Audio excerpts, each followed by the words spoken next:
हाय दोस्तों, आज जो मैं टॉपिक में बात करना चाहता हूँ और एक वीडियो आपके पास शेयर करना चाहता हूँ वो है बियर्ड ग्रोथ। देखिए दोस्तों, बियर्ड ग्रोथ बहुत सारा प्रोसेस रहता है बियर्ड ग्रोथ का, और बहुत सारे लोगों का जिसका जेनेटिक प्रॉब्लम होता है इसकी वजह से भी बियर्ड नहीं आते। और जिसका एक डीएसटी हार्मोन डोडाहेस्टेन जिसका अगर लेवल कम हो तो उनका बियर्ड ग्रोथ होने में बहुत मुश्किल है। और यानी कि अगर आपका फैमिली बैकग्राउंड अच्छा है, जो आपके पापा का भाई का अगर बियर्ड अच्छे से ग्रोथ हो रहा है तो आपका भी आने का चांस है। अगर आपका है नहीं है तो उसका भी आपका चांसेस है। और अगर आपका फैमिली बैकग्राउंड में हेयर ग्रोथ और या बियर्ड ग्रोथ का कुछ मसला कुछ प्रॉब्लम है तो ये चांसेस बहुत कम हो जाते हैं। लेकिन दोस्तों, आज हम लोग बात करना चाहते हैं कि हमको बियर्ड ग्रोथ कैसे करना है। जिन लोगों बियर्ड ग्रोथ क्यों नहीं होता है, जिन लोगों का डीएसटी लेवल कम हो जाता है, जो डायजेस्टन लेवल जो कम होता है तो उनका बियर्ड आना बहुत ही मुश्किल है। और इसके लिए हमें कुछ मेडिसिन या कुछ खान पान या कुछ एक्सरसाइज की ज़रूरत होता है। तो आइए दोस्तों, पहले मैं बताता हूँ हमको बियर्ड ग्रोथ करने से पहले तो हमको ध्यान रखना है हम लोग खाना कैसे खा रहे हैं। यानी कि हम जंक फूड ज़्यादा खा रहे हैं या बाहर का कुछ प्रोडक्ट यूज़ कर रहे हैं, या तो बाहर का जितने सारे खाना जो जंक फूड है या तो मैदे के तले हुए चीज़ जैसे हम लोग खा रहे हैं, या कोल्ड ड्रिंक सिगरेट स्मोकिंग ये सब ज़्यादा जो हमारे बैड हैबिट्स है वो इसके हैबिट की वजह से हमारे जो ग्रोथ फैक्टर वो रुक जाता है, या खाने पीने में कमी, या प्रोटीन जिंक्स आयरन जितने सारे विटामिन हमारे शरीर को पाया जाता है, या तो खून की कमी या तो एनीमिया। बहुत सारा ऐसा बीमारी है जो हमें हमें जो हम लोग फेस कर रहे हैं, इसके वजह से भी आपको ग्रोथ फैक्टर कम हो जाता है। यानी कि और हम लोग का जो है जो ब्रेड ग्रोथ होता है, ये देखिए मेरा भी बहुत स्लो है, मैंने लेकिन बढ़ाया। मैंने एक्सीडल और अपना डर्मा रोलर की मदद से मैंने आपको मैं दिखाऊंगा कैसे मैंने जैसे यूज़ किया, आप लोगों को भी मैं शेयर करूंगा कैसा आप लोग भी वेट ग्रो कर सकते हैं। लेकिन दोस्तों देखिए, हम लोग का जो उम्र होता है, कुछ उम्र 14 या 15 साल से हमारे धीरे धीरे डीएसटीवी लेवल जो बढ़ते जाता है तो हमारे आवाज़ में भारीपन आता है। जो 14-15 साल में जो इस उम्र में ही धीरे धीरे ब्रेड आने लगता है। ग्रोथ किसी का कम आता है, किसी को ज़्यादा आता है, लेकिन ऐसे धीरे धीरे आपका ब्रेड ग्रोथ होगा। लेकिन इस स्टेज में भी बहुत सारे लड़के लोगों का भी, इस उम्र में बहुत सारे लड़कों को भी बियर्ड नहीं आता है, लेकिन धीरे धीरे आता है। या तो यहाँ नहीं होता है, यहाँ पतला होता है, या होता है। तो इसके वजह से इसके लिए मैं आप लोगों को पहले तो वो खान पान में ध्यान देना पड़ेगा।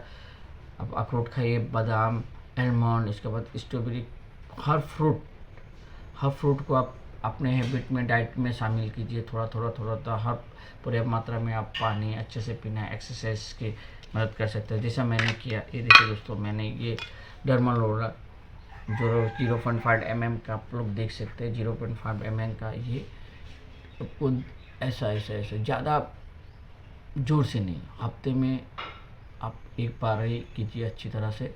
और इसको अच्छी तरह से ऐसा एकदम जहाँ जहाँ आपका नहीं है बाल वहाँ थोड़ा जैसा मतलब एक सेंसिटिव हो, ज़्यादा नहीं, एकदम अच्छी तरह से सेंसिटिव एकदम बहुत बढ़िया, एकदम जहाँ जहाँ आपका बाल नहीं है या आपका हेयर ग्रोथ नहीं है, हेयर ग्रोथ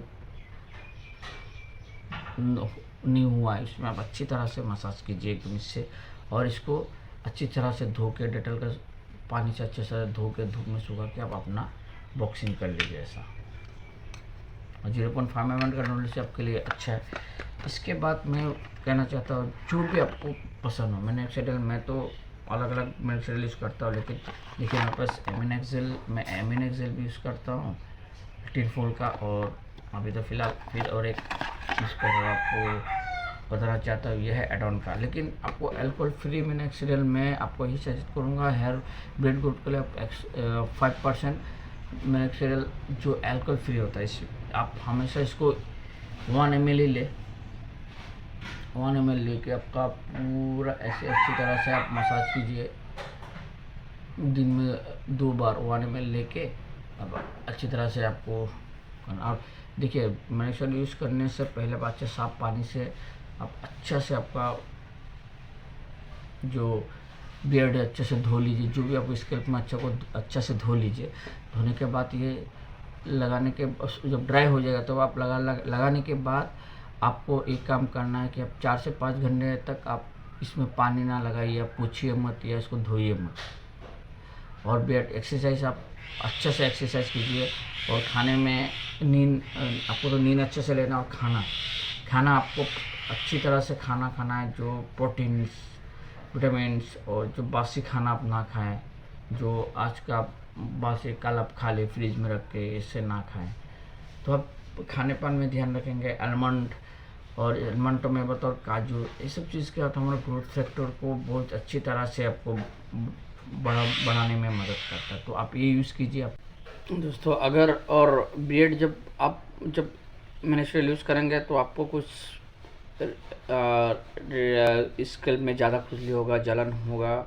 अगर थोड़ा नॉर्मल जलन हो, खुजली हो, तो एक दिन में अगर अच्छा हो जाए तो ठीक है। अगर आप जब डर्मानोला यूज़ करेंगे तो अगर आपको स्कैल्प में खुजली, जलन या रेडनेस का ज़्यादा प्रॉब्लम होता है तो आप नज़दीकी कोई भी जो डर्मालॉजिस्ट डॉक्टर है उनका भी सलाह ले सकते हैं। इसके बाद ही आपको ज़्यादा अगर प्रॉब्लम हुआ, दिक्कत हुआ, तो आप डॉक्टर का सलाह लेके ही आप मिनोक्सिडिल और आपका डर्मानोला अपग्रेड के लिए यूज़ कर सकते हैं।